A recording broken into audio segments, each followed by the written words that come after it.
Good afternoon and welcome to another Nature's Way program. It's good to be with you this afternoon. I am Nebert. I am sitting in for David Price this afternoon. We are going to be looking at some very, very interesting topics this afternoon. Let me first tell you that the materials contained in this presentation is informative in nature and is not intended to serve as diagnosis, treatment, prevention, or cure for any specific health condition of our listeners or viewers.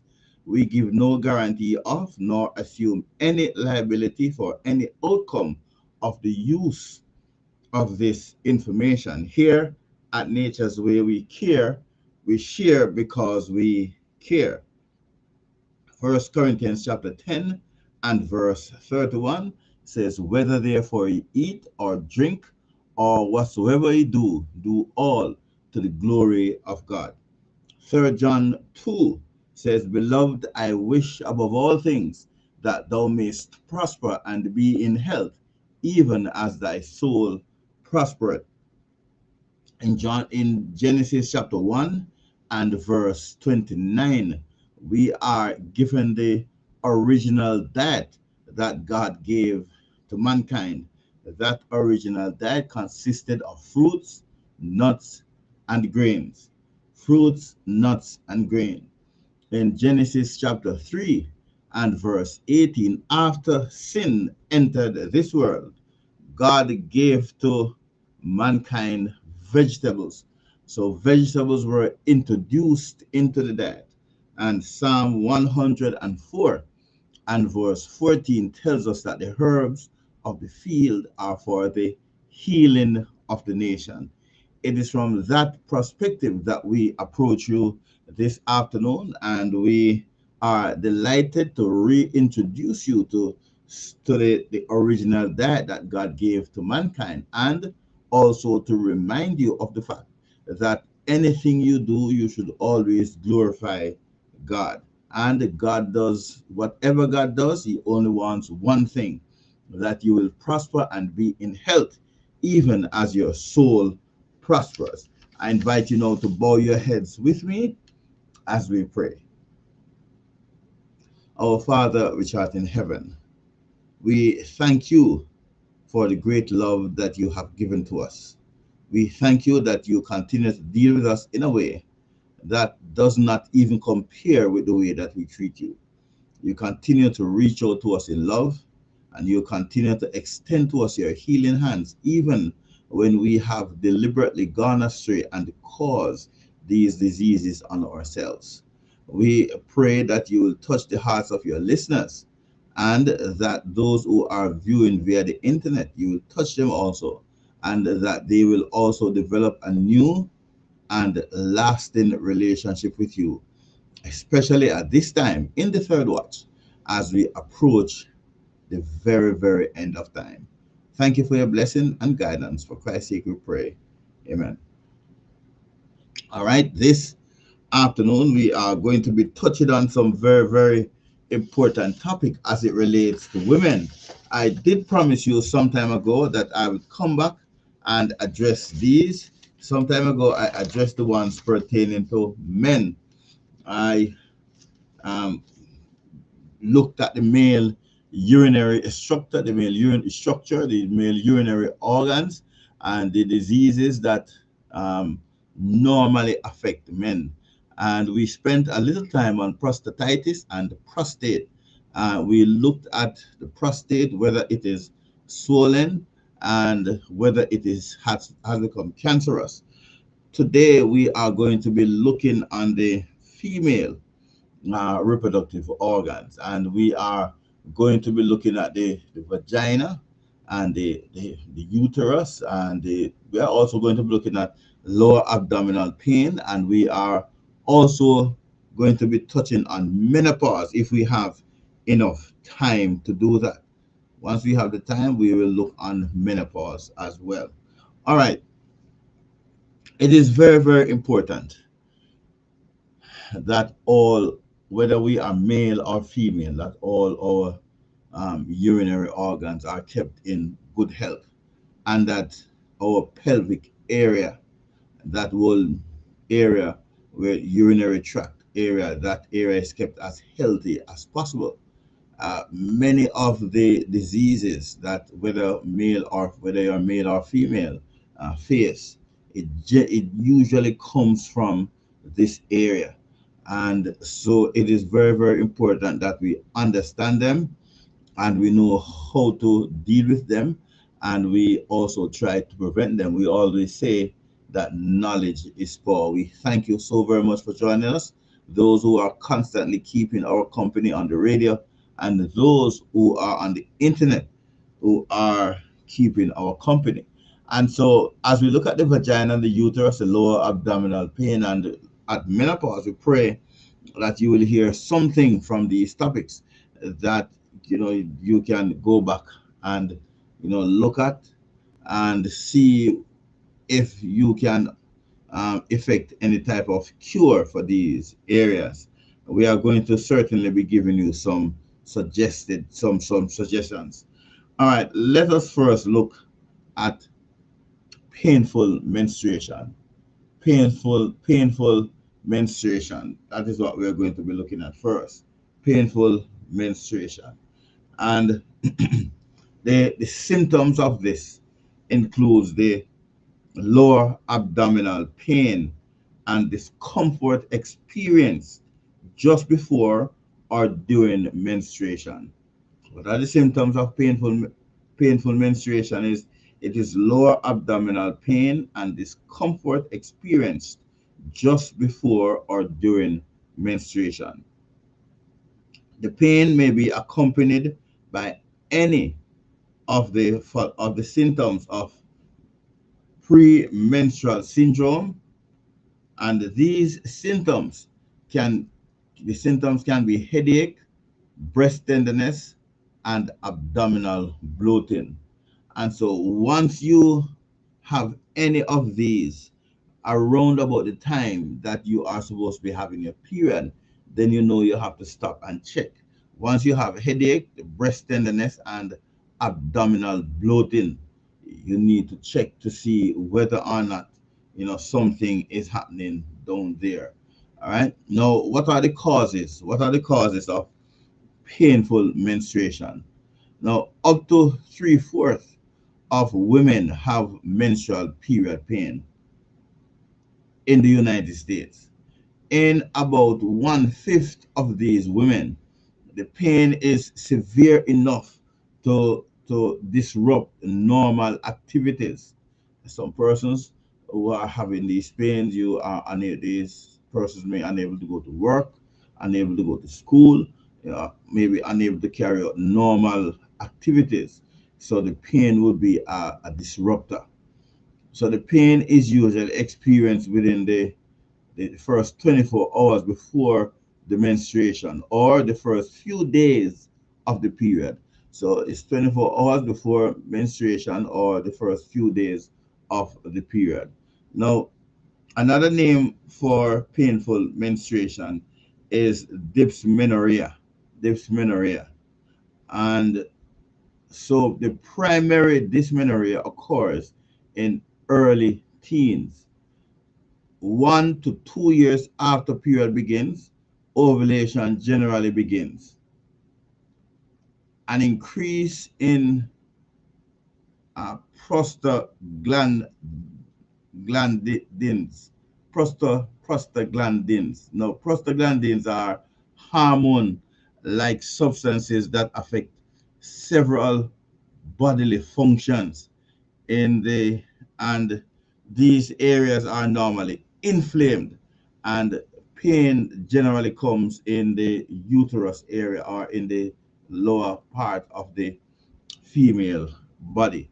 Now, an increase in prostaglanditis occurs some days after ovulation and make the uterine muscles contract. This contraction interferes with blood supply and causes pain. This type of pain lessens after the age of 25 and generally disappears by the age of 30. It becomes less severe after childbirth. It's good to have you on. God is good. Good to have you here. Greetings to you as well. Now, the secondary type occurs in women who previously had little menstrual pain, and it affects women between the ages of 20 to 40 years old. It is often caused by endometriosis or uterine fibroids, and we're going to touch these as well, endometriosis and uterine fibroids. And I have a special recipe for that I'm going to be introducing to you this afternoon. Good afternoon, Debbie. Good to have you on as well. Good to have all of you on. Please like and share this program so that it can go to as many persons as possible. Good to have you on. Thank you very much for joining us. Please remember to subscribe. Now, a chronic infection of the reproductive organ or the use of the intrauterine contraceptive device, we call that IUD, are some of the just one of the causes of this. All right, now this is the secondary type of of prostaglandine prostaglandines. All right, and this is a pain that comes as a result of the hormone that is found in your lower urinary tract, and this sometimes cause inflammation. All right, and so there is a primary source and there is a secondary source. The secondary source is caused by IUD. The primary source is comes when you persons are in their teenage years, and at that time your body normally have contractions, blood contractions, and so on. All right, now let us know, see if we can find some remedies, some of the remedies for this. Now, there is a herb called catnip that we can use. So to whenever these menstrual cramps come on, you can use catnip tea each morning and evening during the period. You place 1 teaspoon of the powder in a cup of boiling water and let it steep, cool, and then drink. You can also use strawberry leaf tea. Now, many persons didn't know that strawberry can be used for this purpose, and we have found that strawberry is very effective. The strawberry leaf tea. Right, so strawberry leaf tea taken over a number of months will eventually help regulate the flow of your period. You can also use the blossom piaba blossom. There's a herb that is called herb tree that is called piaba. The blossoms of it are very, very good for menstrual cramps as well. And also the passion fruit leaves are good for this purpose. Another one that is good for it as well is thyme, French thyme. We call it coulis thyme or French thyme, or some persons call it Caribbean oregano or Cuban oregano. The peppermint tea also aids in digestions and reduce bloating and pain. Chamomile tea generally relieves pain and spasm. So what we're giving you now is if once your menstrual period has come, either you will begin to feel a pain 24 hours before, or you in the first few days of your period you feel the pain, or during the period you feel the pain. What we are doing here now is to see if we can offer you any one of these herbs that you can now use to kind of ease the pain that you will feel. All right, so the herbs that we have given you again are catnip, strawberry leaf, chamomile, and peppermint. All right, now, and also we have told you about the piaba blossom, the passion fruit leaf, or the French thyme, or we call it French thyme, coolie thyme, or Cuban oregano. Now these are extremely effective when it comes down to the um, uh, assisting in the pain that you normally feel during this time. Now we understand that the painful menstruation can be very um, displeasing to women or men. It is uncomfortable, extremely uncomfortable, and sometimes you have activities to carry on, but because this pain is so terrible, you are not able to carry on those activities in the way that you want to carry them. And so what we are offering you now is some herbs that you can use to assist in the alleviation of these pain. All right, and we hope that it is effective and that you will try one of them, because sometimes if one don't work, you just try another one and see whether or not it works. Disappointments you will have, but ever bear in mind that Jesus, the living and risen Savior, is your Redeemer and your Restorer. Let us now go to the area of menstrual fluid retention. Menstrual fluid retention. And this is not a long area because it is not something that we normally experience quite often. Maybe once in a while it might occur. But just in the case, what are the symptoms? Hands and especially feet tend to swell during menstruation. So if your hand and your feet are have swollen during menstruation, um, this symptom or this condition is called menstrual fluid retention. Now the causes are hormonal imbalance, and it causes this issue to take place where excess water does not enter your body cells. Now this is not a system like when you have like high blood pressure or even hypertension, where you can employ the use of Celtic salt. The Celtic salt will not assist you at this time because it is a different type of a situation that has come upon you. Normally, if you have high blood pressure or you may even have diabetes and you find that your legs are swollen, your hands are swollen, then it means that the water is not entering the cell. And so when you put a little bit of Celtic salt under your tongue, then it will give you the ability, prompts you to drink water, and in the drinking of the water, the water begins to circulate through your body and it will go directly into your cells. And so the water that have gathered already and the one that you have now drunken will be absorbed by the cell. Now in this instance, when you are suffering from menstrual fluid retention, you should immediately reduce your salt intake. It doesn't matter what salt you are using, whether it is the Himalayan salt or the Celtic salt. Immediately reduce your salt intake, and then you should read labels and avoid foods containing sodium and I believe you should try to do this all the time, not just at this time. All right, try to do this all the time. Read the labels when you go to the supermarket and you're buying things. Ensure that it is very low on sodium, and you should try as much as possible not to use a lot of salt or salty product, especially from 1 week before your period. And so, if you normally experience this problem where your hands and legs are swollen during your menstrual cycle, try to avoid salt. At least cut down on the amount of salt at least a week before your period begins. All right, and this will help in preventing your hands and feet from being swollen. You should also drink dandelion tea.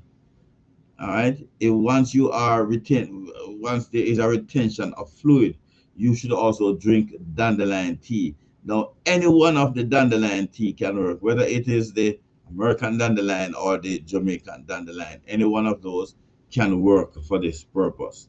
And you can also drink white birch tea. White birch tea.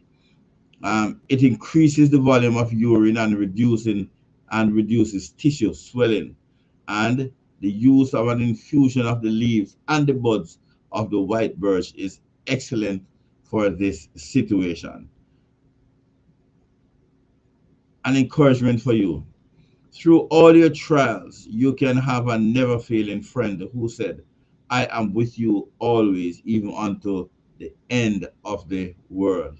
And this comes from Matthew chapter 28, from verse 18 to 20, where Jesus promises his people that he will be with them always, even unto the end of the world. Now, we're going to be touching on an issue that a number of women are experiencing, or a number of women that normally within a certain age group are experiencing. Now, because they are experiencing this thing, it does not mean that the world will come to an end.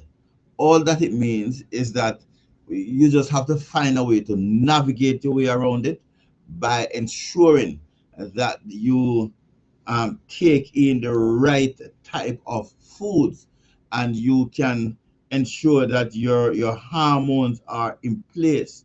The proper hormones are properly monitored, so that the many symptoms that come along with this will not affect you as much.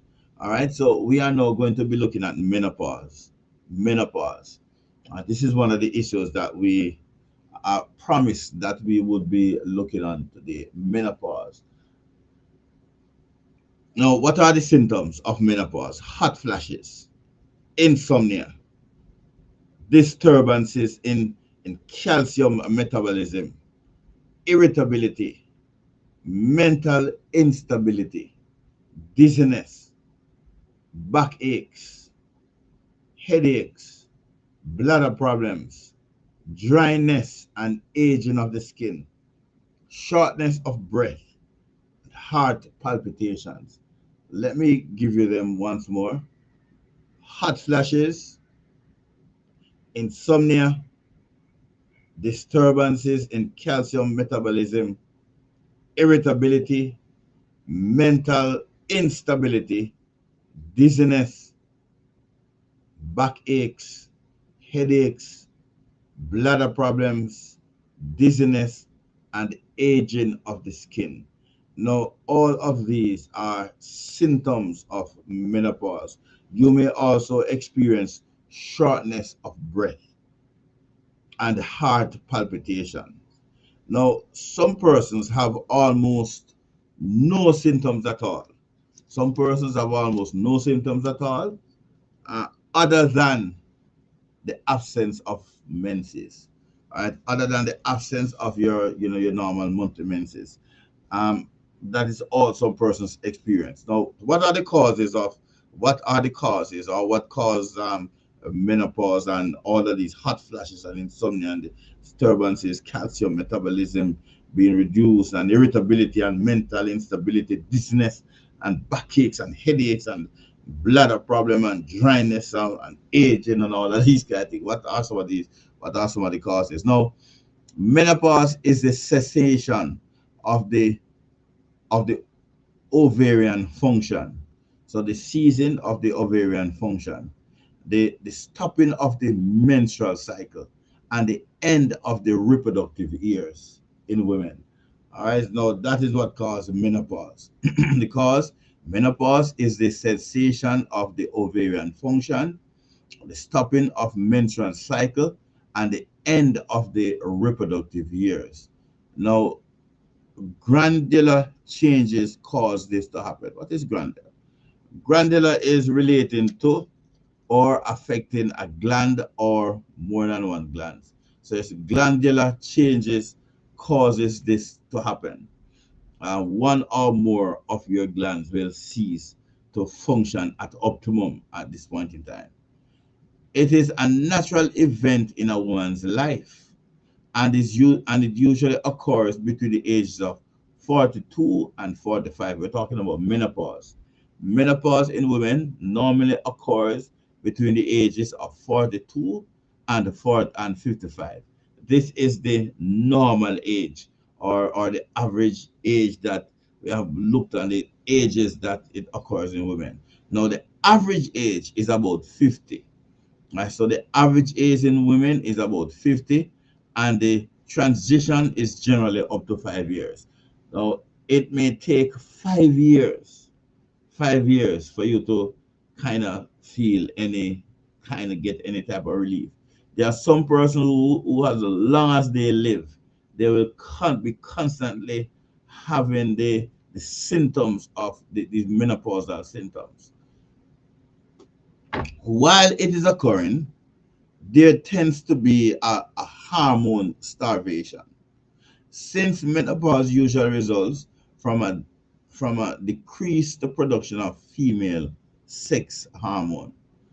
So usually there is a decrease of female sex hormone around about this time. They lessen the supply of estrogen, increases the possibility of cardiovascular disease, osteoporosis, and vaginal atrophy. Now, the female organ that you produce less of during menopause is known as estrogen, or some persons say estrogen. But the reduction of estrogen in a female's body will inevitably cause cardiovascular problems, or cardiovascular disease may develop, or osteoporosis may also develop, and also vaginal atrophy may come as a result of menopause in women. It is popular to take estrogen supplements to prevent or postpone menopausal symptoms. But keep in mind that there is an increased risk of cancer when this is done unwisely. Now, there are many women when they're going through menopause will say, "All right, let me try to see if I can put back in some estrogen into my body," because usually it is the absence of estrogen that caused me to have the hot flashes and all of these kind of thing, insomnia and disturbance in calcium mechanism and irritability and mental instability and so on. And I say, because that's the problem, let me see if I can get in back some estrogen into the body. But this is normally an unwise idea or a bad idea. A number of things will result from this, including being at high risk of cancer, very high risk of cancer when the cells begin in that area. Once you are taking these estrogen supplement, you may have cell mutation, and we call these cancer taking place in the body. Now, you must always keep in mind that once you have a balanced diet all the time, once you maintain a good balance with the type of food that you eat, then you will not have these problems of hot flashes and insomnia and dizziness and backaches and so on. Let me explain some of the things that you can do to alleviate some of these problems, to kind of balance the hormones out. Because once the hormones are properly balanced, then you may find that you may not have these kind of problems developing in you once you're going through menopause. The first thing you should do is try to eat smart. If you had done this like about a year or two before you entered menopause, then it would be good. But as we have discovered, many persons don't know the time that menopause will occur in them, even though once it happens, it is usually between the age of 42 and 55. Now, what are the things that you can eat? Try to eat vegetables from the cruciferous family. Cruciferous vegetables are extremely good in this regard. What are cruciferous vegetables? The cruciferous vegetables that you can eat: broccoli, Brussels sprouts, cabbage, cauliflower, kale, and turnips. These are some of the cruciferous vegetables that you can eat. And these may help the body to make a substance called indoles. Now, these help protect women from the dangerous effects of excess estrogen, among other, and among them breast cancer. Now, once you begin to eat these things, these cruciferous vegetables, broccoli, Brussels sprout, cabbage, cauliflower, kale, and turnip, you may find that you are protecting yourself against cancer. Cancers don't like these vegetables at all. If you eat them without cheese, make sure and keep them low fat, then everything will be good. But once you add anything like cheese and so on them while you're eating it, then you're still going to be in big problems. All right. So these are things that are supposed to help you to get better. But some persons love to eat their vegetables with cheese, the dressings. Keep the dressing as much as possible to vegan or to plant-based as much as possible.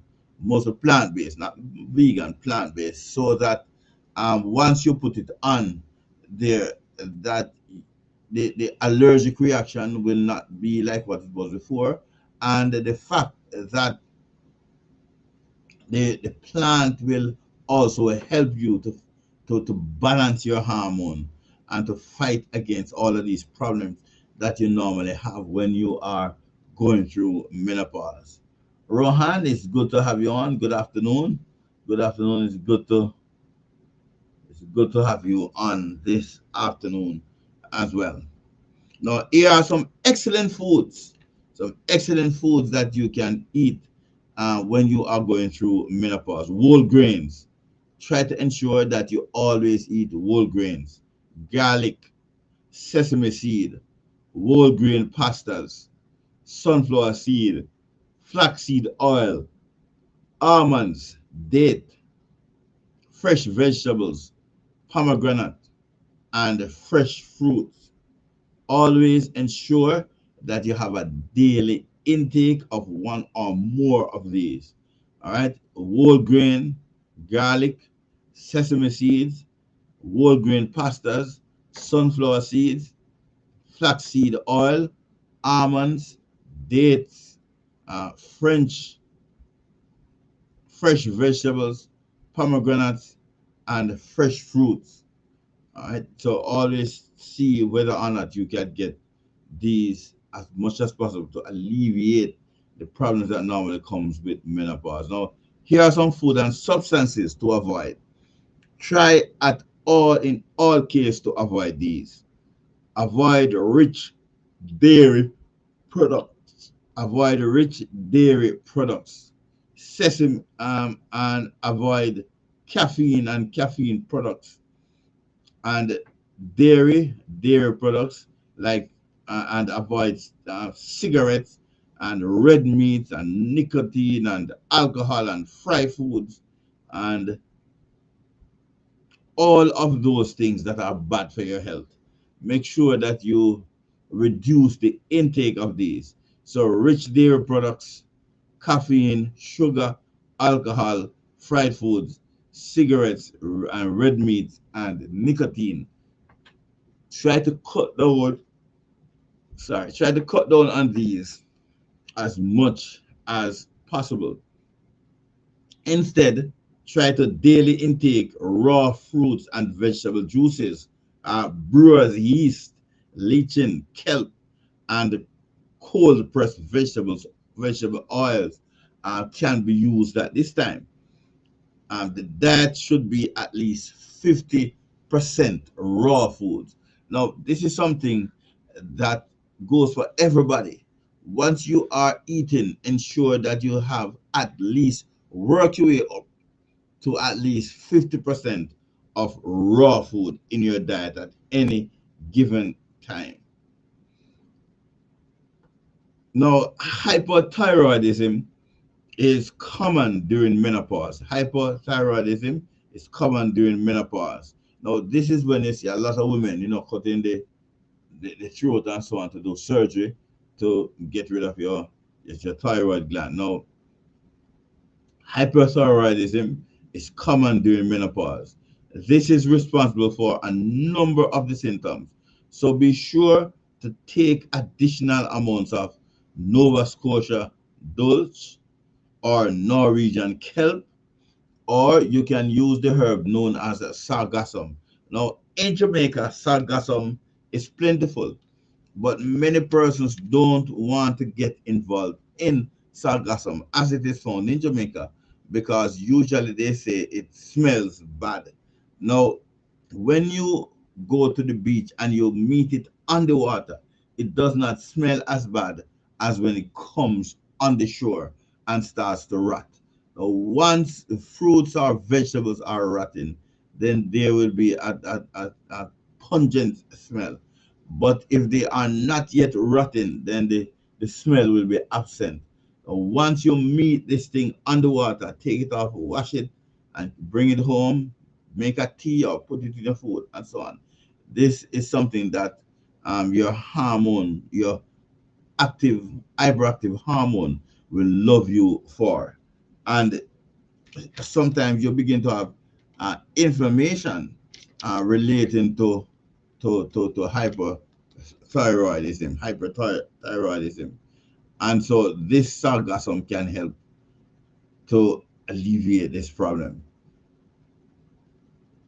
Mounting evidence also suggests that getting enough of certain vitamins and other nutrients can make menopause a breeze.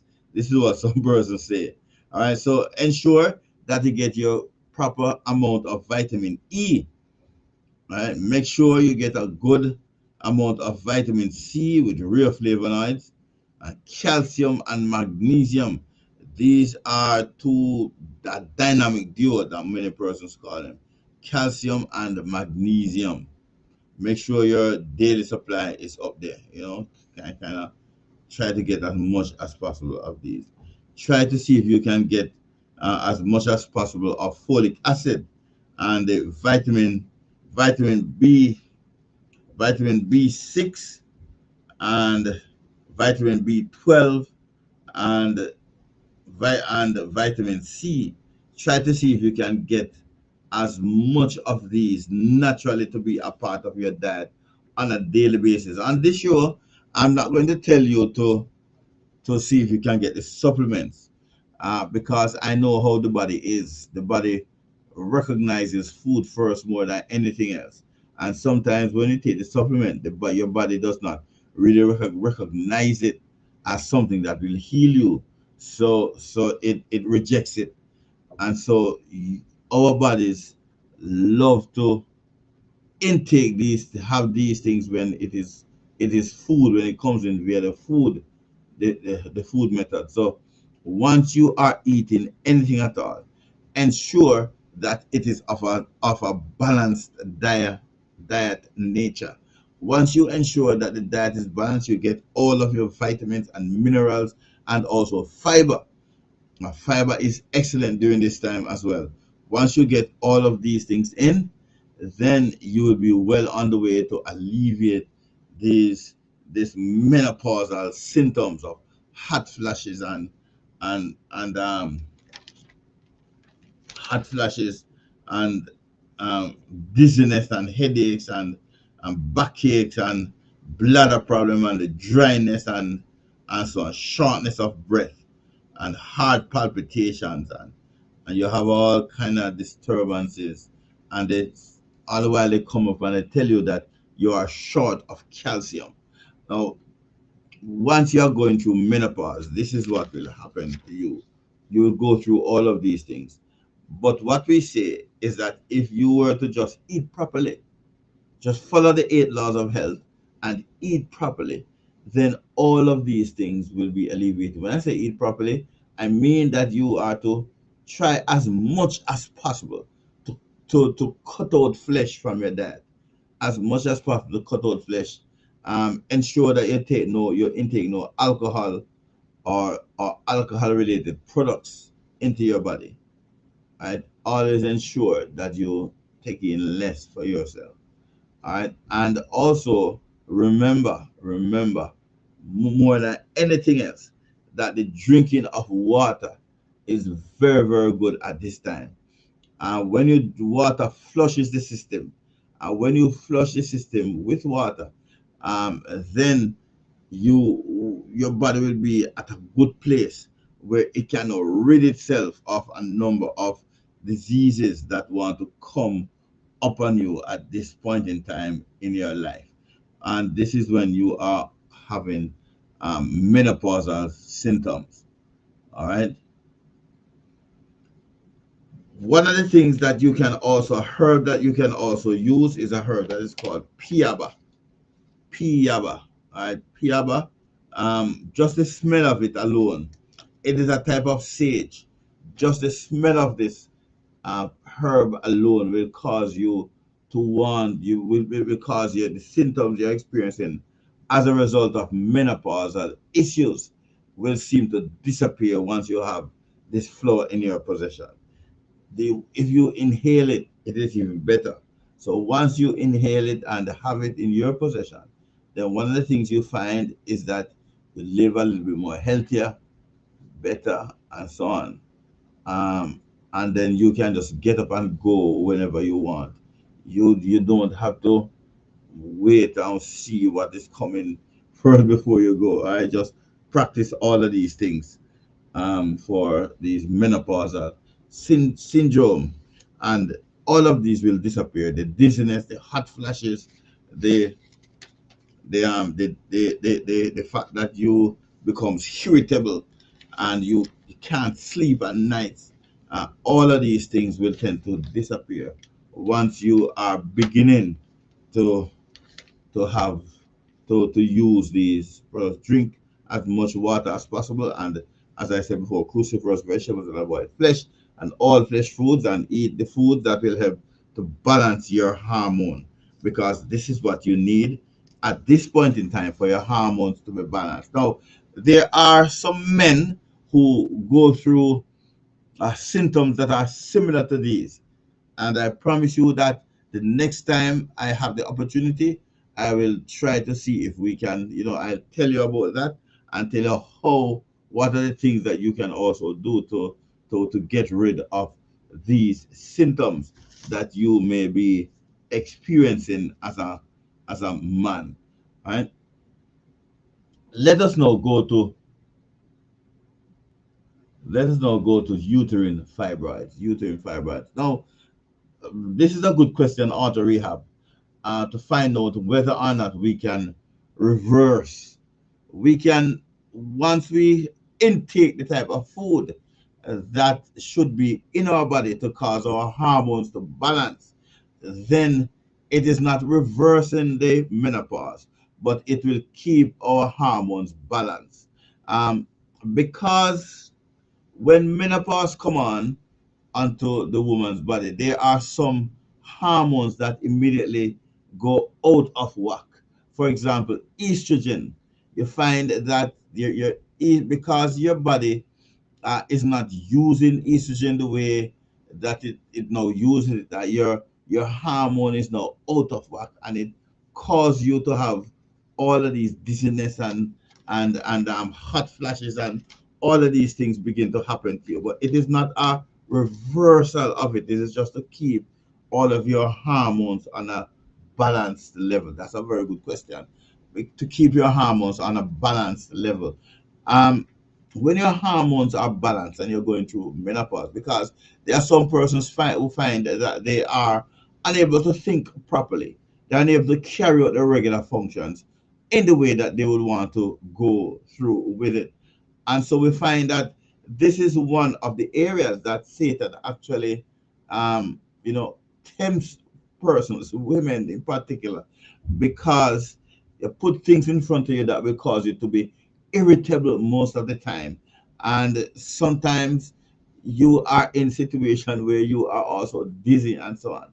So try to eat a lot of vegetables, drink water properly. What I mean by drinking properly is that you put it in your mouth, you switch it around first, and then you swallow. And when you swallow, it will go to the areas of your body that needs it. Also, the cruciferous vegetables are important for you to drink. When you drink these, what they do is that these have something in them. The cruciferous vegetables like cabbage and kale and turnip, um, and cauliflower and so on. These have what these do is that they kind of you see where they produce a substance that is called indoles, and the indoles help to protect the women from dangerous effects of excess estrogen, that will cause breast cancer. Because at this stage, you notice that it is at this stage in a woman's life that cancers come into the bodies very often, and so the indoors that you get from these vegetables will prevent you from having breast cancers and all type of cancers throughout the rest of your body. And uh, because your lymphatic system, your lymph nodes and so on depends on estrogen to function properly, but not too much excess estrogen. You don't want your lymph nodes to be overactive, and you try to get the sargassum as much as possible, and try to get the Norwegian kelp. The Norwegian kelp is excellent. Eat a lot of raw food. Make sure that your diet consists of raw food, at least 50% raw food at this stage in your life. Ensure that you get that inside of your diet as well, because once you get it in, then it will be good for you. Also, try to cut down on junk food. Cut down on the amount of junk food that you normally eat. Never ever attend fast food, at least at no point in time in your life. You want to get involved in the fast food thing, because what fast food does is that it interferes with the digestive process. The type of oils that are used, sometimes your body cannot deal with it, and your body don't even know what to do with it. When it goes in, you find that your skin get damaged and bumpy, and you have all kind of things because you can't urinate it out, you can't sweat it out. It comes through some a part of your skin, um, and as your body, you can't really sweat, but your body tries to sweat it out, but it can't really come out that way, so it causes irritation to take place. All right. Try to see if you can um substitute garlic and onion powder for the real thing. So try to use the real garlic and the real onion, all right, instead of just using the powder. Because many times when you buy things in the powder, it's turmeric, also turmeric powder, you find that legally it is only required for these things to be maybe 50, 60% genuine. So sometimes there are other things that come into it and will cause problems, and will cause your hormone not to function in the way that it should. So you won't be able to reduce, you won't be able to reverse it, but you'll be able to balance your hormone. So you will still go through menopause, but the symptoms of menopause will be reduced as your hormones will be balanced at that time. All right. I hope this answered the question. Now, Fibroids. We want to look at uterine fibroids. And I promise you that promised you earlier that when it comes to fibroids, I would give you one of my special remedies for that covers fibroids and cysts and so on. And this is one of the remedies that have proven to work over the years. And when we come to that point, I will ensure that I give it to you as soon as I've covered fibroid and cyst as well. All right, fibroids, uterine fibroids. Now, a lot of women go through a problem go through this when they have a lot of and believe me when I say a lot of fibroids in their body, uterine fibroids. What is it? What are the symptoms of this?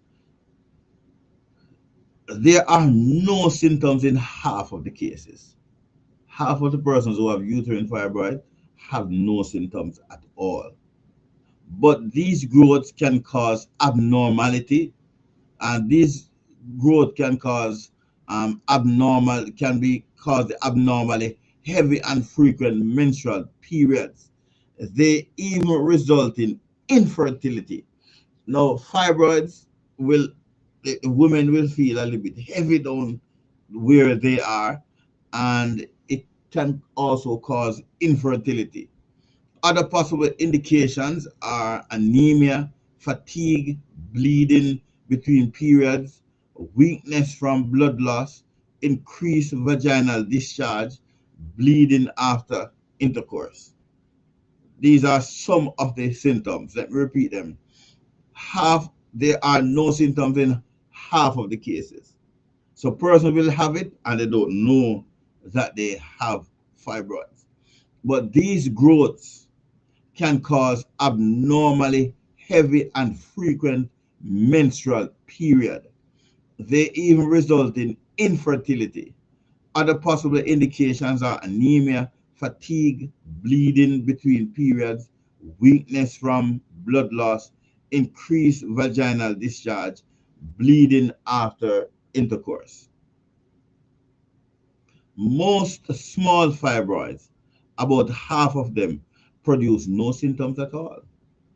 The common symptoms of large fibroids are prolonged menstrual bleeding, pain during menstrual periods, heavy flow during periods. Now, a lot of persons experience these, and it is extremely uncomfortable, very uncomfortable. Depending on their location, fibroids can cause pain in the back, legs, and or the pelvic. They can exert pressure on the bladder or bowels, and fibroids even block the flow of urine through the urethra. Now, this is how dangerous fibroids can be, and this is the effect. This is the effect that it can have on the woman's body, and so many women suffer a lot when when they have fibroids in their body, and sometimes, as you will see later, um, a number of fibroids can exist, number of small ones up to maybe 10, 15, 20 small ones can exist all over the uterus. And so it is extremely good to very important to make sure that you identify, we know what the causes are, and to know how to prevent them, and also know what some of the natural remedies are in dealing with fibroids. All right, now what are the causes? Let's look at the causes of fibroids. Now, uterine fibroids are common non-cancerous tumors that grow slowly within the muscular wall of the uterus. They vary in size from a millet seed to large enough to fill the entire abdominal cavity, and may be single or multiple. The tumors are completely covered by a fibrous connective tissue capsule. They may be as small as a pea or as large as a grapefruit.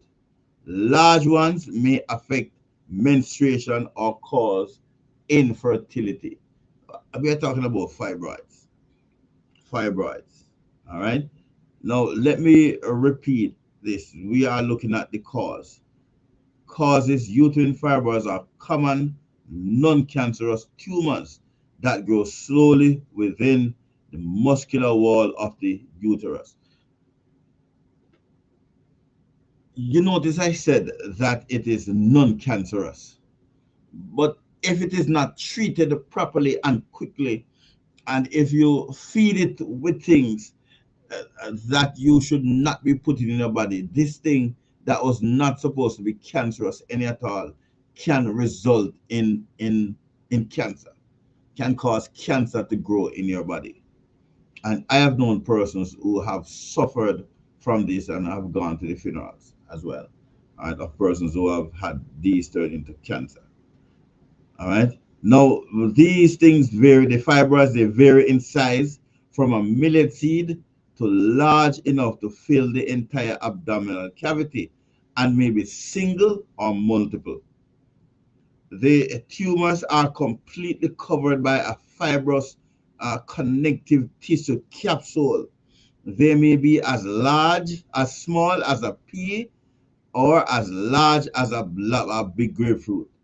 All right, larger ones may affect menstruation or it can even cause infertility.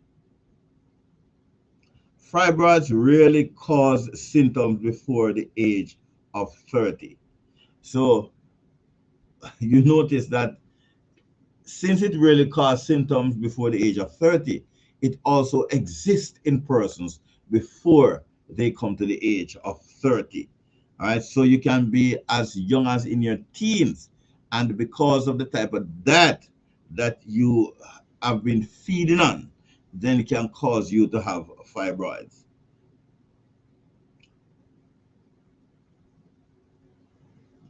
But they are common after the age of 30, especially among blacks. Three times black persons, black women are three times more likely to have fibroids than white. 20 to 30 percent of women have them. They are the most common of tumors. The type of symptoms shown depends on where the fibroids are located. They can exert pressure and cause pain to the bladder, bowels, or even block the urethra or the urethra producing kidney obstruction. Now, once it affects your urethra, then you are going to be having kidney problems as well. All right, whether anything that obstructs this in male or female, you have kidney problems. This is why in men, if you have prostate problems, you know that kidney function and problem will develop shortly. All right, and in women, it once you have the fibroids or endometriosis, you find that these things will this will also develop slowly. So these things have to be dealt with as soon as possible. When they produce no symptoms, they should be left alone. Once it is not affecting you in any way at all, leave it alone. But they should be removed if unusually rapid growth occurs. They should be removed, or the removal that I am thinking of is to shrink them because they can be shrunken. All right, so not to do a surgery. I have never opted for surgery on this program as the first thing to do. It has to be an emergency situation where you have a surgery. They can be shrunken, they can be removed by natural means. And so you shrink them, you remove them, you bring them to a point where they cannot exist again. When you do a surgery, it is likely that they will come back. Once you do a surgery, it is highly likely that they will come back because you have not removed the cause. You have just removed the fibroids, but the cause still remains. So it will keep coming back. Now, if the flow is far too heavy or rapid, you may have interfering fibroids. If your period flow is far too heavy or rapid, you may have interfering fibroids. Fibroids do not occur before puberty, and they usually stop growing after menopause. Fibroids do not occur before puberty, and they usually stop growing after menopause. They increase in size at times when there are increased levels of estrogen in the body. This increased size can be caused by pregnancies, taking the contraceptive pill, or hormone replacement therapy, which is HRT, or there are some foods that you are eating that will cause this to happen. There are chickens that you eat, and the chickens, the way how the chickens are grown, or you can also cause fibroids, or the soy products, soy milk, soy tofu, and all these things can also cause fibroid, because these help your body to produce excessive estrogen. When your body have too much estrogen, then it will result in fibroids taking place in your body. So what are some of the natural remedies? Natural remedies of fibroids. Natural remedies of fibroid. Now, fibroid is so this is such an important thing to look at in your body, um, because it causes you to be even inactive many times. See, you might want to take part in certain sporting activities. You may want to go on a run or a walk, or you might want to do something that you are unable to do it, because there's your body is riddled with fibroids in your uterus.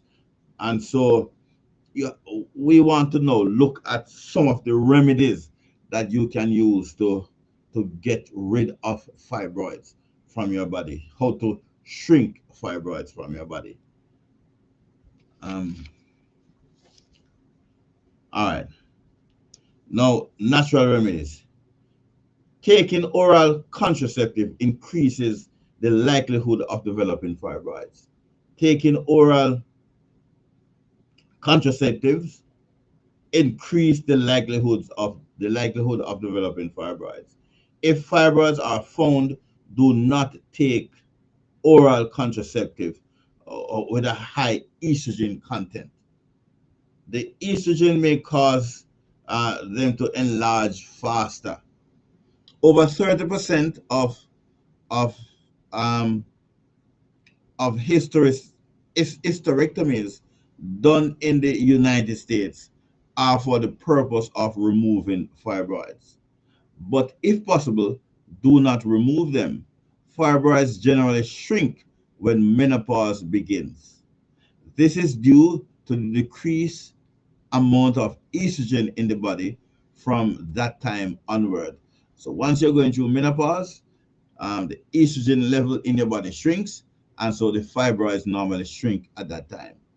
Once you do a surgery also, there is the likelihood that they will come back, because the reason for the fibroids still exists. All right. And so make sure that once you're doing any kind of surgery or a thing of that nature, that you are properly informed before you do it. An alternative surgery is a myomectomy, which removes the fibroids and leaves the uterus intact. Now, hysterectomies take out the entire thing, but myomectomy, which removes the fibroids and leave the uterus intact, um, and so many persons will opt for that process. It is true that there is slightly higher possibility of complication with a myomectomy. The results are not always permanent. 50% of the time, new fibroids will appear, but a hysterectomy work wreaks havoc with the hormonal system, because you have taken out something that God originally placed there. And so your body is not now able to function at optimum, because you have removed that entire system of organs, the uterus and the fallopian tubes and all these things, you have taken them out. And so it is inevitable that you are going to be having a hormone imbalance when you do that, right? If you practice the following rules, you will be far less likely to develop fibroids or have them enlarge. A simple, nourishing diet of fruits, vegetables, whole grains, legumes, and nuts, supplemented with vitamins and minerals, strengthens the body. Drink carrot juice daily. Use flaxseed oil. 2 teaspoons daily should be your only oil source. Vitamin C, make sure that you get a lot of that, eat a lot of fruit. And vitamin E, make sure that you have between 4 to 800 IU daily. Do not eat a large amount of food at any given time. Do not overeat on protein. So do not overeat on protein.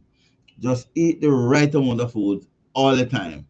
All right. And do not overeat protein. Obtain adequate rest and get outdoor exercise. Obtain adequate rest and get outdoor exercise all the time when you have fibroids. Once you do the exercise, you're tightening the muscles in that area, and also it will assist with the flow of your period. All right. Avoid high fat foods, including full fat dairy products. So, dairy products, leave that out. They cause imbalance in your estrogen levels, a clear cause of fibroids. Obesity from a high fat diet also increases the risk. Avoid concentrated starches. Also avoid fried, sugary, and salty foods. Now, this includes a lot of food that we eat on a daily basis. Um, Avoid concentrated starches. Also avoid fried, sugary, and salty food. So all of the chips that we love to eat, you have to leave those out. Um, and all of those things that just men normally sell at the roadside, if you're in a vehicle, they come up to it and sell with the sugary content in the middle of it and so on. Avoid all of these things. All of these things should be avoided. Avoid caffeine and foods containing caffeine, such as chocolate. Avoid those. Avoid cooked spinach. Avoid cooked spinach. When eating spinach, ensure that you eat it raw. So avoid the cooked spinach if you have fibroids. All right. Um, Rhubarb, avoid that as well, because both of them are high in oxalic acid. And avoid carbonated sodas. Avoid hormone laden meat like the chicken, hormone laden meat. Avoid those. And like they say, the other white meat, it's not supposed to be eaten in the first place. So pork should not be a part of your diet. So avoid all these type of meat, chicken and pork and beef and all of these kind of meat, flesh food. Avoid flesh food in general. So avoid hormone laden meat. And nowadays they don't even put cow to eat grass again. They feed them. And all animals now they have bags of food that you can now go and buy. They don't even eat natural things anymore. Even if they put them on grass, avoid them. Avoid all of them. Do not smoke or be around persons who smoke. Do not take drugs, including HRT. Do not overindulge in sexual activities. Obtain adequate iodine from seaweed and sargassum. And iodine deficiency can be caused by alcohol, refined sugars, and X-rays. Do not take any estrogen compounds. This tea blend combines hormone balancing herbs and those that ease cramps, uh, and will help with the uterine fibroid. So 2 teaspoons Vitex berries, 1 teaspoon black cohosh root, half a teaspoon dandelion root, half teaspoon prickly ash bark, and 3/4 teaspoon of cramp bark, a quarter teaspoon of cinnamon bark, and 4 cups of water. Now, this tea blend combines hormone balancing herbs that can ease cramps and will help uterine fibroids. All right. So, what is that tea? 2 teaspoons of Vitex berry, 1 teaspoon black cohosh root, half a teaspoon of dandelion root, half teaspoon of prickly ash bark, and a 3/4 teaspoon of cramp bark, and 1/4 teaspoon of cinnamon bark to 4 cups of water. Another thing that you can do to balance your hormone is to just drink piaba. Drink piaba. Now, this is a herb that grows prolifically almost everywhere in Jamaica. Everywhere you go, you can find it. It is a part of the sage family. Some people call it sage mint. Drink it. Sometimes, if you even go where it is and inhale it, it will begin to cause your hormone to balance. Now, I believe God has made this one herb that is so excellent for it that you can use it. Now, once you are using it, there are some persons who complain that when I use it is not as effective. Well, look at the amount that you're using each time and try to adjust it so that it can fit you in particular, and be consistent in the way that you take it. You don't just take it once or twice, and and then you expect to get the type of relief that you would normally get. No, you should take it over a period of time, and it will give you the relief that is excellent, excellent, excellent for you. Ensure that you drink a lot of water to flush your system. When you get up in the morning, the first thing you do is to drink 16 ounces of water. Ensure that you do this on a daily basis so that in the morning your inside will be bathed, and then when you need water throughout the course of the day, just put it in your mouth, swish it around for a few seconds, and then swallow, and then it will go to the areas in your body that need it. All right. During the day, you should take at least two hot baths. At least two hot baths during the day. If you can't take two, then make sure you take one of them. It will bring comfort and relief to you when you have fibroids. When you are having your bath, you can use essential oils. Add several drops of rosemary, lavender, or juniper essential oil to your bath in order to stimulate pelvic circulation. Now, castor oil. Castor oil is very, very important in shrinking fibroids. Extremely important in shrinking fibroids. When you rub castor oil, then on the area where the fibroid is, then it will begin the process of shrinking it. It goes through your skin, goes directly to the fibroid and shrink it. Right?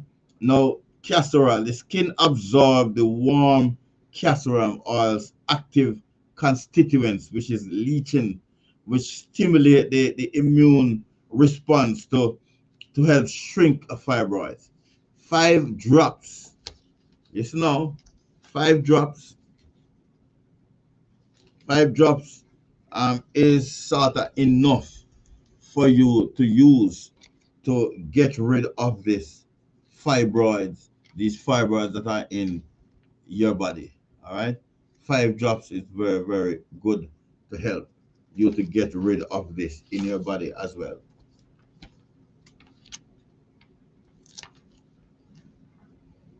So make sure that you get as much of that as possible in your system, and 5 drops of castor. When you have the castor oil, put 5 drops of lavender essential oil in it, or add it to it, to the castor oil pack, and it will encourage relaxation. All right. Now, to make a pack, soak. Listen carefully now. You to make a pack, soak a clean cloth in castor oil, then place it on the abdomen or on any painful area. Cover the cloth with plastic wrap. Then cover that with another clean cloth. Finally, apply a heat source like a hot water bottle or a heating pad or a cloth bag of lentil, corn, or rice that has been heated a few minutes. Now leave it on for a few minutes, and you will immediately see the effects. Um, I promise you that I will give you a remedy for fibroid, but this remedy work also for endometriosis, fibroid, and cysts. Endometriosis, fibroid, and cysts. The first thing that you're going to do is to get the castor oil. Get the castor oil, and you are going to rub it on the affected area morning and evening. You're going to rub it on the affected area. It would be nice if it were to be warmed, and you will rub it on. And then what you're going to do, the herbs that you're going to use for this are dog blood, and every Jamaican knows what this is. Dog blood, snake plant. You're going to get all of these. Snake plant. All right. You're going to use the oyster purple and green lily. Oyster purple and green lily. You're going to use also croton, and you're going to use as well snake needle grass. All right. And you're going to combine these and boil them for about 25 minutes. And then you consume this liquid when it is cool, morning and evening. And it will help to shrink fibroids, endometriosis, and cysts. Let me give you that again. Let me repeat. Some of you were writing it down. Dog blood, snake plant, and this is a snake plant that is totally green, not the one that has the yellow at the end of it, the one that is totally and completely green. You find these one mostly in the wild. All right, so this one is excellent. So dog blood, snake plant, oyster purple and green lily, croton. Now this is a croton that is a flower. Some person say they see it at graveyard. So croton and snake, and the last one is the snake needle grass. Snake needle grass. You combine all of these and you boil them for about 25 minutes. When it is cool, you let it stay and sit for a while until it's cool, and then you drink it. All right, and it will help to get rid of the fibroids. And so it works in tandem with the castor oil. Both of these things work together, and then sooner or later you'll find that you won't have any more fibroids anywhere again. All right, it works very well with it. Okay, so let us now go and look at endometriosis. Endometriosis. Endometriosis. Now, endometriosis is very similar to fibroids, but it is the opposite of what happens in fibroids. The opposite of what happens in fibroids. Now, there is a herb that I didn't tell you when we were dealing with the fibroids. It is known as John Charles. You should boil this by itself. And once you have boiled this by itself, you combine it with the concoction you had before. That included the dog blood, the snake plant, the oyster lily, the croton, and the snake needle grass. Once all of them are cool, just combine it. And the John Charles is like a carrier herb. it will carry it straight into your cell. If you can't find dog blood, you can put some cayenne pepper in it, and it will carry it straight to your cells, straight to your system, and you will get almost instant relief from this. All right, from fibroids, endometriosis, and cyst. Now, let us discuss endometriosis for a little bit. Endometriosis. What are the symptoms of endometriosis? Symptoms of endometriosis are abdominal pain, back pain, pelvic pain, constipation, bladder problem, bleeding between periods, very painful menstrual cramp, and the passing of large clots and shreds of tissue during the menses. In 30% of the cases, there are no symptoms. Iron deficiency anemia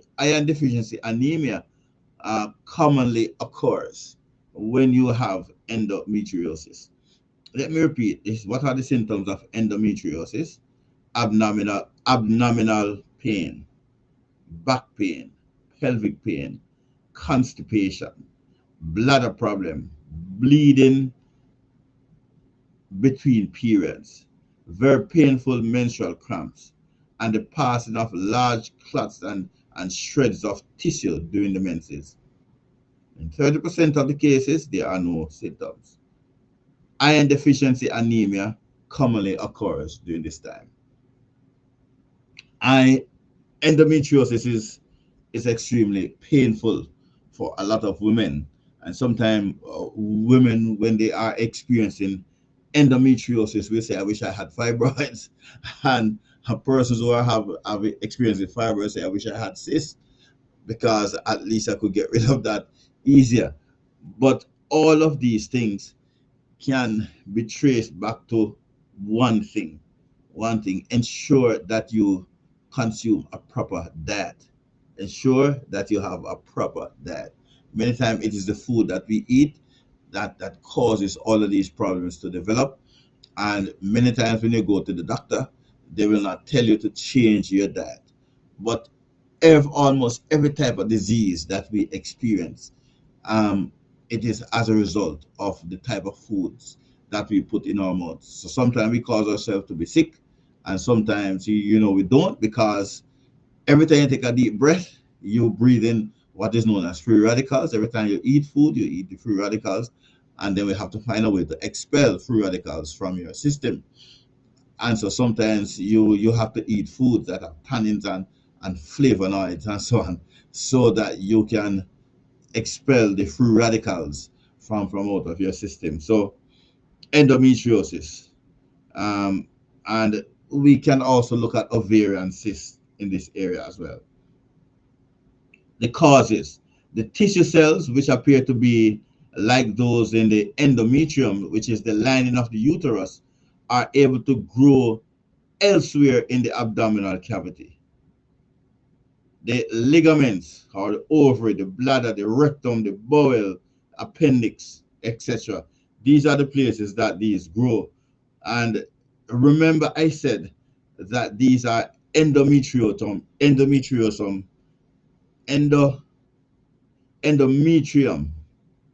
endometrium cells that are growing in other parts of the body. They grow in the ovary, the bladder, the rectum, the bowels, the appendix. Now, this is very, very extremely excruciating pain you will experience when all of this thing is happening to your body. They really occur outside the pelvic area, though. These tissue implants, wherever they settle in the body, will be affected by estrogen and will bleed during your monthly period. So tells the bleed anywhere they find themselves, anywhere it is growing, bleeding takes place. Endometriosis is generally diagnosed between 30 and 40 years of age. Between 30 and 40 years of age, that is the usual amount of age. About 25 to 30% of white women have it, but blacks really do have this, even though they have it, but they really do have it. There is a hereditary factor, I am told, that causes this to happen, passes from mother to daughter. passes from mother to daughter. Endometriosis. This is what we are told happens. The problems lessen during pregnancy and lactation. So when you're giving, your baby suck, it hardly happens, all right? But more often it does return and continues until menopause. As per usual, the estrogen level has fallen during menopause, and so many of these things normally disappear at this time. Now, after which it becomes inactive. So after menopause, it continues to menopause and it becomes inactive. Those scar tissue remains unless hormone replacement therapy is done after menopause. And I have never recommended hormone replacement therapy to anybody before, but we are told that sometimes it works. I can't give you anything on that because I've always said that you should just eat up the proper diet, balanced diet, and ensure that 50% of your food is raw vegetables and avoid certain type of food, and your body will repair itself. And so I have never encouraged hormone replacement therapy. Just ensure that you eat a balanced diet every time. Make sure that you're getting the right amount of vitamins and minerals in your system. All right. And I've always said that a good way to get this in is to ensure that you include at least 2 or 3 times a week parsley in your diet. Parsley, we call it purslane is the right name, but parsley, ensure that at least 2 or 3 times a week. Ensure that you include it in the diet because it has every possible nutrient that your body needs. Every possible type of nutrient is in it. Watercress is another one that you can use as well, and this also have every possible nutrient that your body needs. And so the vitamin, the vitamin K and E and all of these vitamins and the B vitamins, all of them, the B6, the B12, and so on that you would need are also in these. Um, Purslane, and watercress. All these, never combine them. Never combine them unless you are instructed to do so, because once you combine them, they become powerful. If you are eating watercress, ensure that you just eat watercress for that period of time. And if you're eating purslane, just make sure you eat purslane for that period of time. But never ever combine them unless you are told to do so, because you would need now to be able to know how much you should consume at any one sitting when you are doing it together. And if you use them to make any kind of concoction, you know how much to use and how much to drink at any one sitting. All right. Now, as I said before, the problem of endometriosis lessens during pregnancy and lactation, and it sometimes does not return. But after which time it becomes inactive, those scar tissues remain. A frequent result of endometriosis is the inability to become pregnant. Many women who have the disorder have never been pregnant. Never ever been pregnant. Tampon reduces the internal flow and can increase the likelihood of developing or increasing the implants. It increased endometriosis.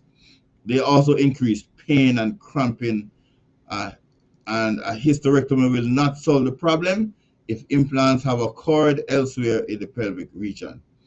When internal fetal monitors are placed in an expectant mother, the chances of later developing endometriosis has increased threefold. Let me repeat this. When internal fetal monitors are placed in an expectant mother, the chances of later developing endometriosis are increased threefold. Avoid sexual activity during menstruation. Now, avoiding sexual activity during menstruation reduces the risk of developing disorder. So never ever do that. All right, when you are on your period, ensure that you do it before and after, but not doing, but not during. All right. Now, natural diets, natural remedies. Let us look at some of that now. Let us also look at the diets now. Some of the diets that you can use when you have endometriosis. That must also be improved. A simple, nourishing diet of fruits, vegetables, whole grain, legumes, and nuts will be excellent to cure you of endometriosis. And it strengthens the body.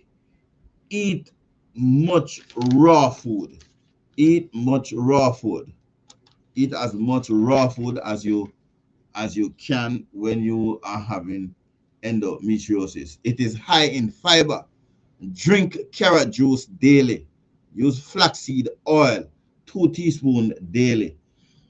Should be a part. You should use this as your only oil source. Just like when you are having fibroids. All right. Fibroid says that you should your daily intake of fruits, your daily intake of vegetables should be 50% raw at every meal. 50% raw. Also, you should drink a lot of um, carrot juice. Drink carrot juice and flaxseed oil. Flaxseed oil should be your only source of oil. Your only source of oil, flaxseed oil. Now, this is extremely beneficial when you are going through the problem of having endometriosis. All right, flaxseed oil is excellent. The omega-3 oil is very good for you at this point in time. There is a duo. There is a duo that I've always tell persons to try to get, whether you are having fibroids or endometriosis, or even if you're having high blood pressure or sugar or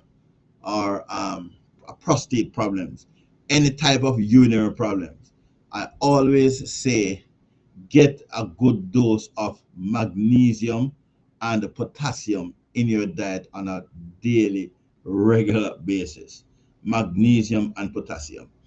Now, this is very, very easy to get to be a part of your diet on a regular basis, at least 3 to 4 times a week. You get a good amount of magnesium from nuts. Nuts give you a good amount. But in the event that you're unable to get the nuts, there's always string beans. String beans are available everywhere. So make sure that you can use string bean. Either you cook it, eat it, but don't throw away the water. Drink the water because water is very when the water that you boil it in is very rich in magnesium. So I always say if you are going to be once you have the string bean, then you can use coconut water to blend it and make a smoothie and you drink that at least 3 times per week.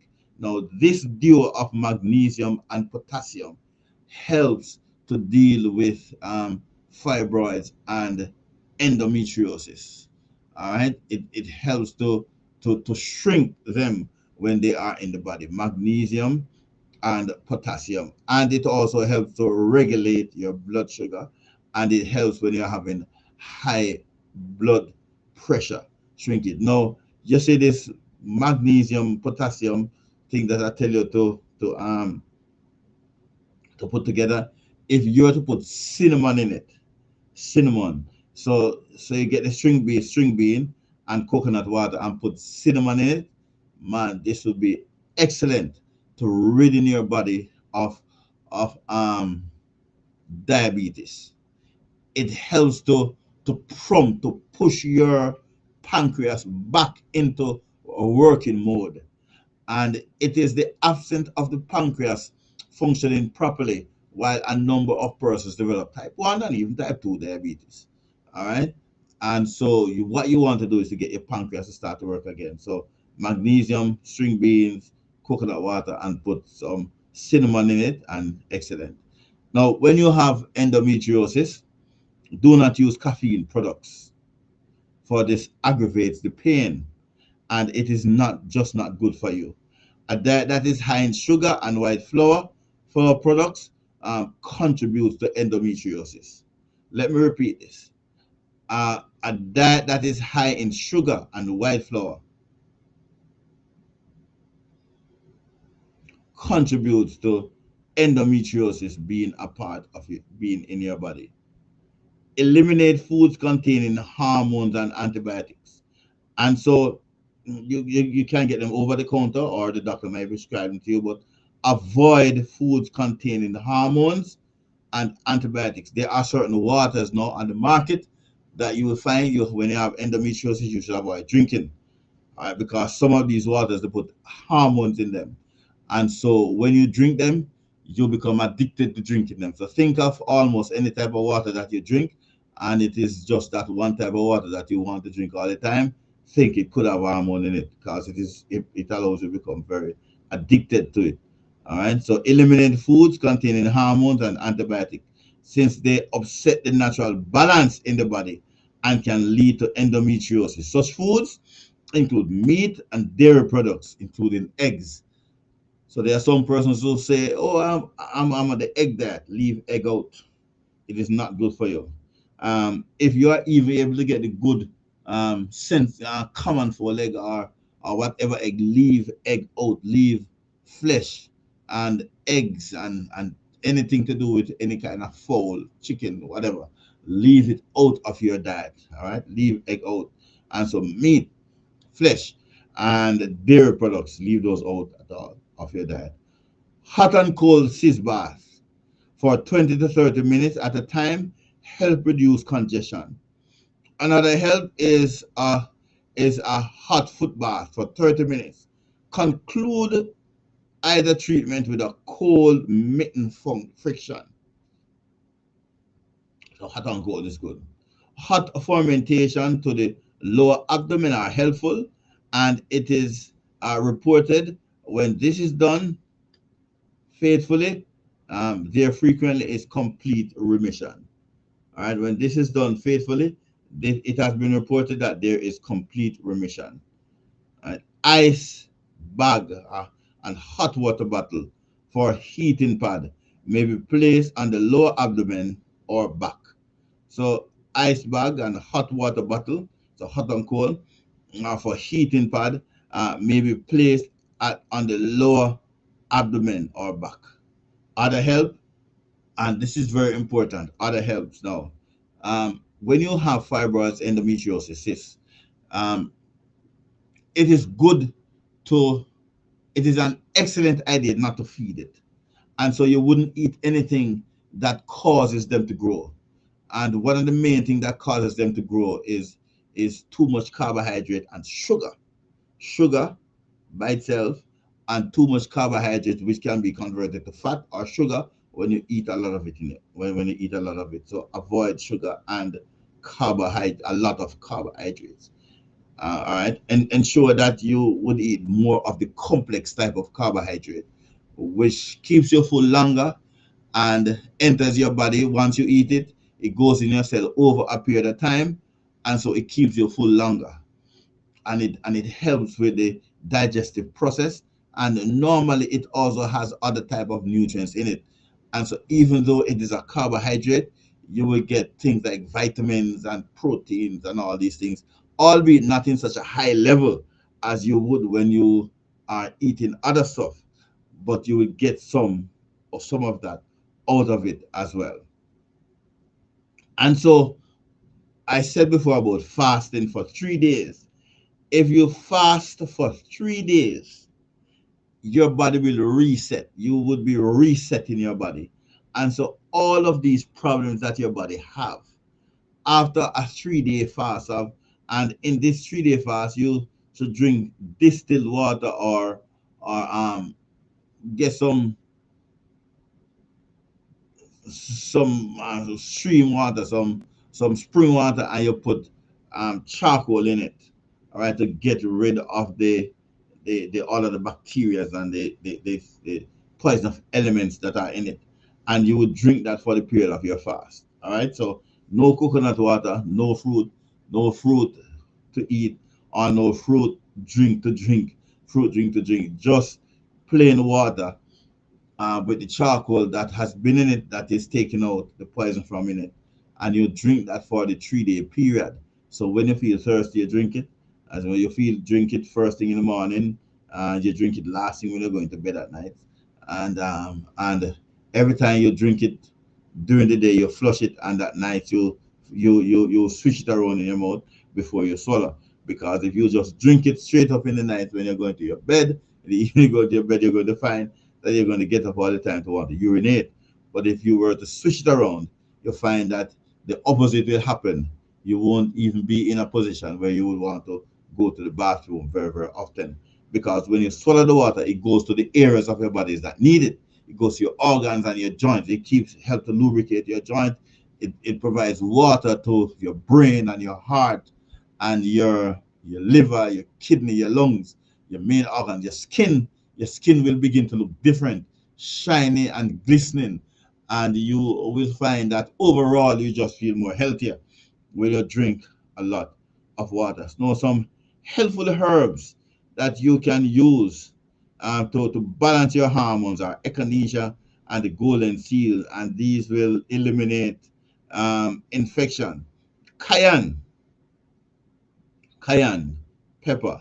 Ensure that like maybe 3 times a week, every morning or whichever time you use, you drink some cayenne pepper. Burdock root cleanses the blood also, and neem does the same job. And so if you combine neem with stone crusher or seed on the leaf with shepherd's purse, aloe vera, those four herbs together, they will cleanse your liver, cleanse your kidney, and your blood will be filtered cleanly throughout your entire body.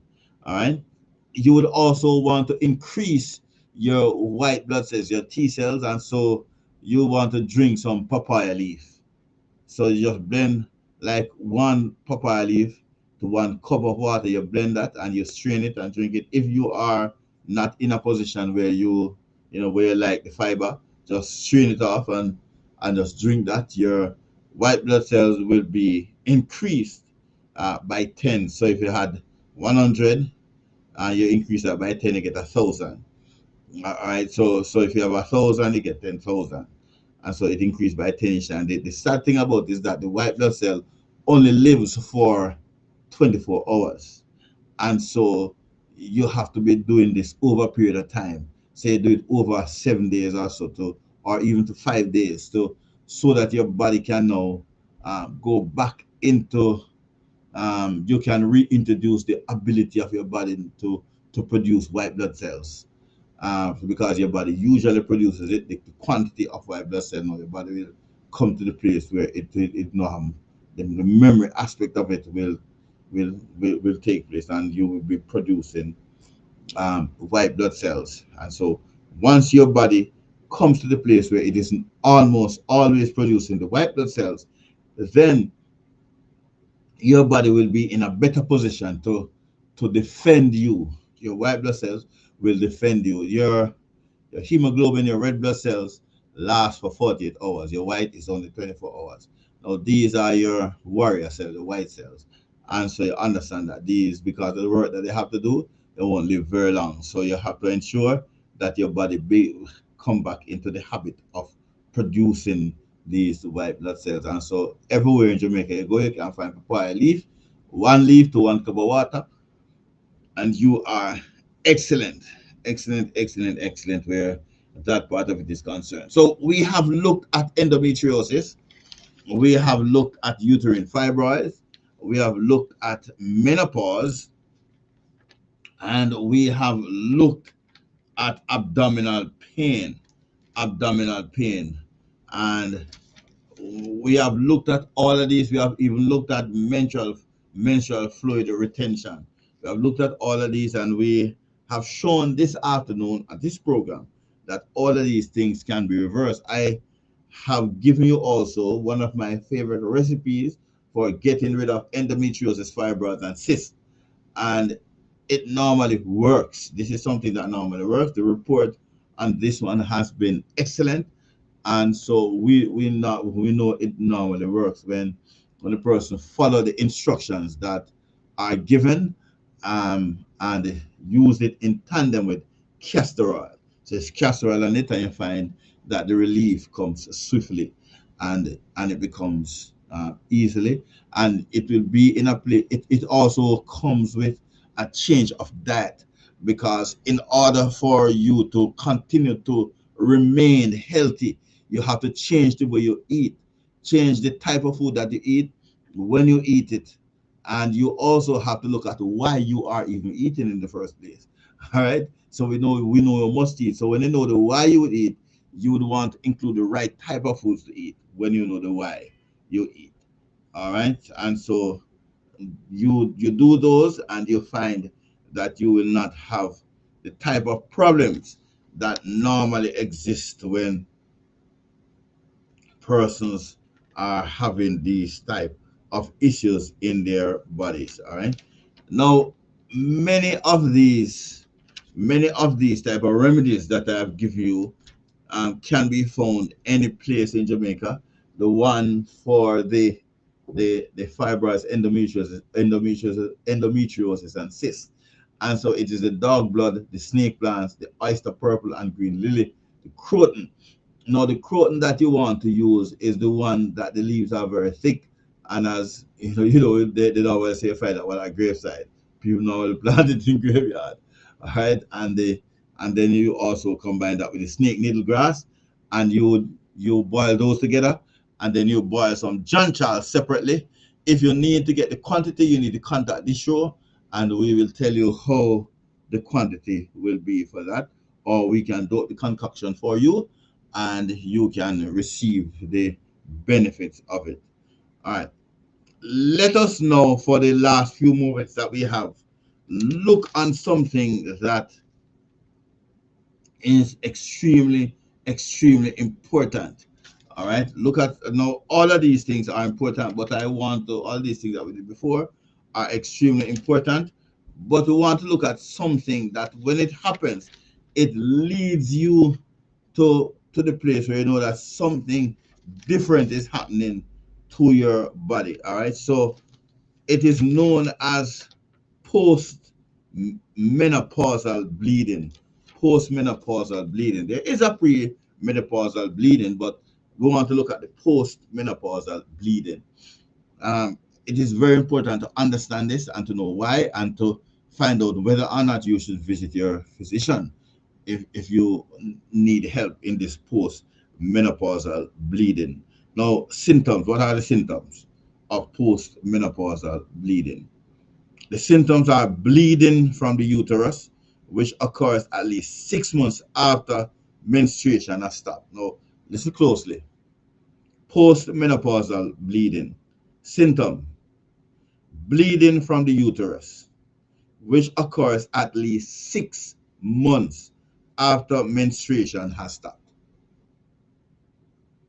All right, so once the menstruation has stopped, you will begin now to bleed from your uterus. Now, this is dangerous. You have to find out exactly what is happening because this is not a regular occurrence. And so, this is why I say we're going to be looking at something that is important. What are the causes of this now?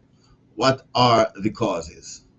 The cause of this is is that normally menstruation ceases at the end of your menopause. But there are instances in which this does not happen. Postmenopausal bleeding, which we call it PMB, should be normalized only with certain forms of hormone replacement therapy. Now, as I said before, I don't believe in hormone replacement therapy. I believe in telling the right type of food to eat so that your hormones can be balanced.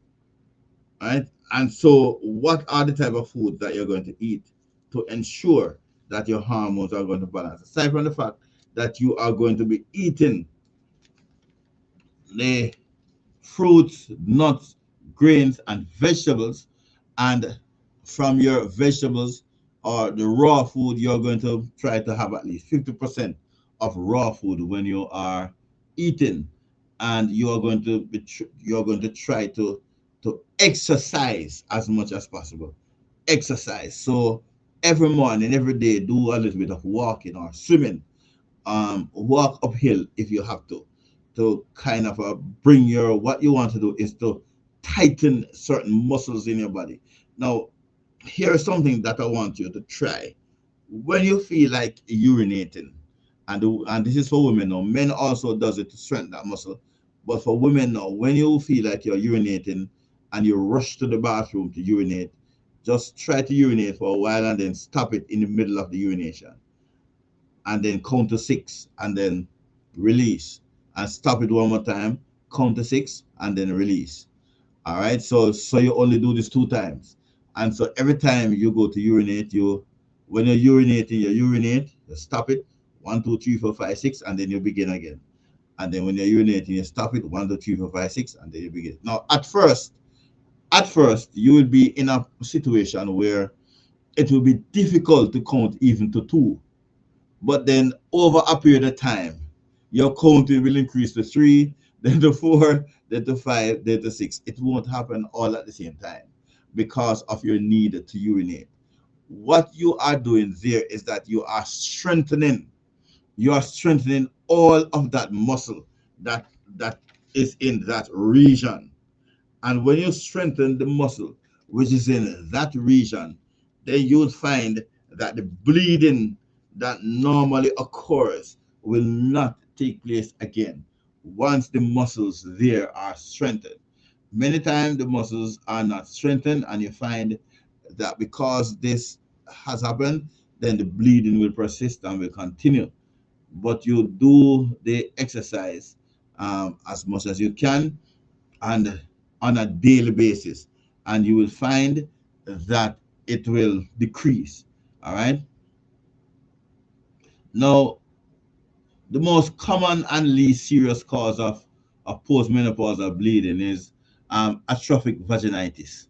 The vagina becomes inflamed due to a decline in estrogen after menopause. Now, once the muscles are tight and in place, then this will not happen as much as it normally happens. All right, the cause could be a disorder in the cervix, such as cervical erosion or cancer of the cervix, and in such instances, bleeding is more likely to occur after intercourse. And so, when the bleeding occurs, try to see if you can notice when it happens. If you have done a particular activity, try to know when it happens so that you can know how to fix it. Now, if your cell has mutated and there is cancer, then we can fix that too. So don't be so worried. All right, because once upon a time we didn't have the knowledge that we have now. So many things that come on the cancers and so on, we know how to fix those as well. All right, the cause of postmenopausal bleeding could be a thickened endometrium, which is the lining of the uterus, cancerous growths or non-cancerous growth in the uterus. Now, this is why I always say do the exercise. Once you do the exercise, it will be difficult for all of these things to happen. All right, but if the muscles are soft and if the muscles are easy to get to, then you will find all of these things happening. A large collection, so you can do these things, and if it still happens, if it occurs, then you can contact us on this show, and we will this program, and then we try to see how best we can assist you. All right, I will put the number up at the end of the program that you can call, and when you call this number, then we can tell you some of the things that we can do to help. All right, so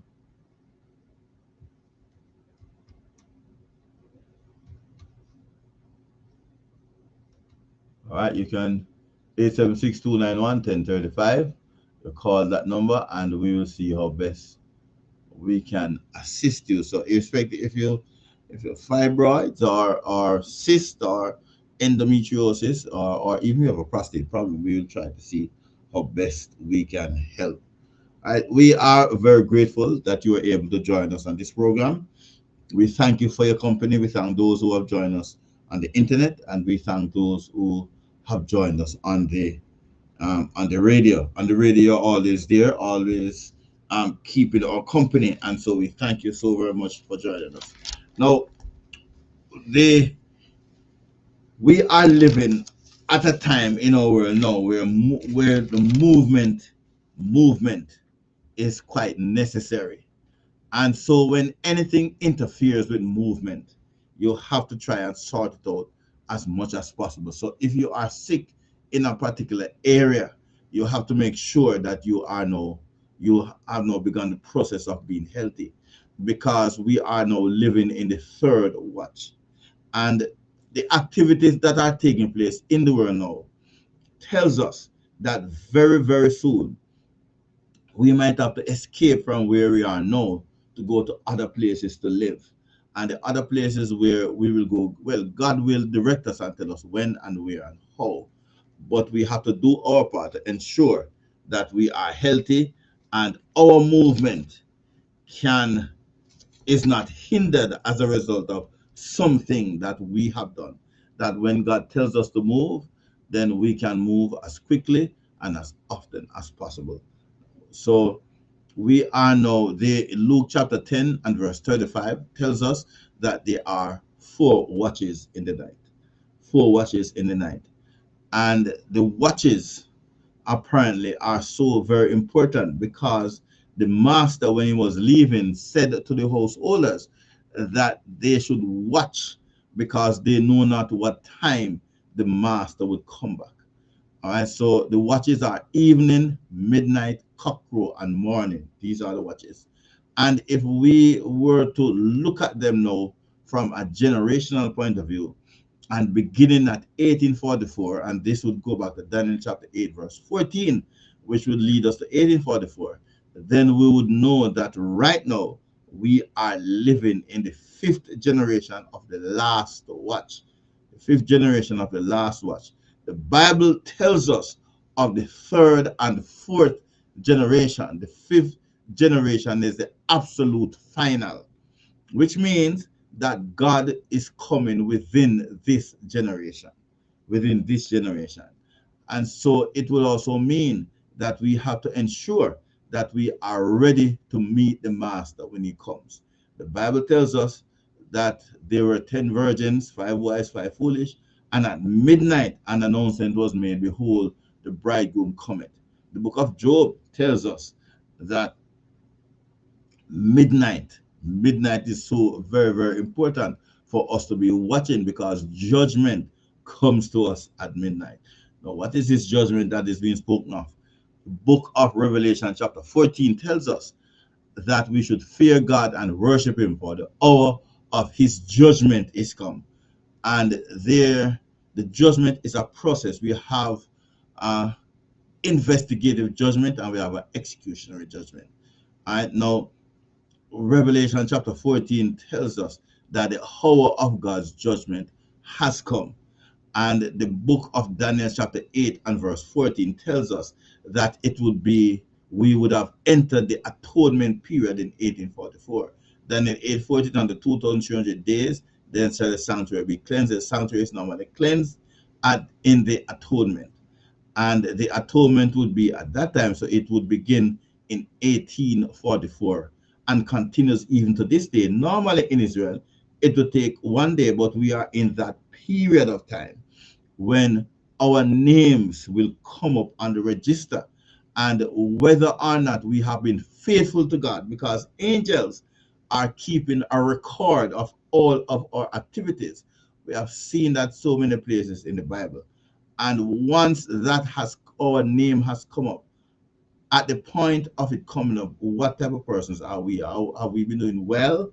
Have we been following the instructions that God has given to us? Have we been doing the things that men tell us to do instead of doing the things that God tells us to do? And so it is so very, very important, of vital importance, that we keep our eyes fixed on God, and that during this watch, which is the judgment watch, we understand what our position is and our role is, where God wants us to be, and the things that we should be doing in the preparation of the coming of our Lord and Savior Jesus Christ.